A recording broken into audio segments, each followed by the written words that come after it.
Welcome to our channel. Today we how to verify box sign permissions for document. Open your Box account and log in to your dashboard.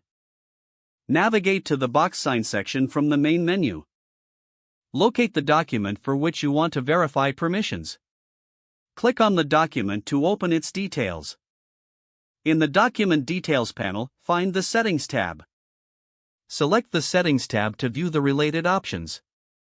Look for the section labeled Signing Permissions.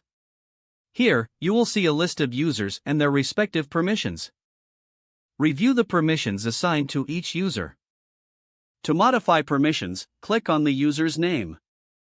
Choose the appropriate role from the drop-down menu.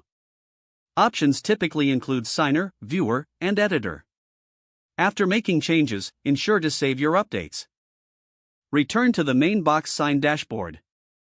To test the workflow, send a sample document to a user. Monitor the email notifications to track the signing process. Check the document status for any updates or completions. Once all signers have completed their tasks, review the finalized document.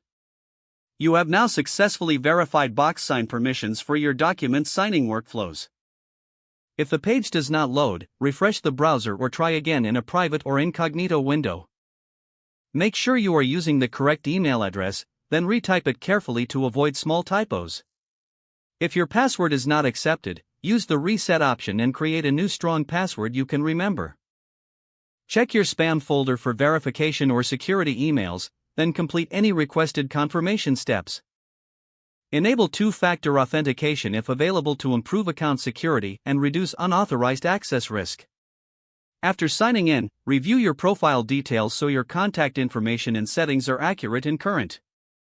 If you see an error message, note it down and try again after restarting your device and internet connection. Log out when you finish, especially on shared devices, to keep your account and payment information secure. If the page does not load, refresh the browser or try again in a private or incognito window.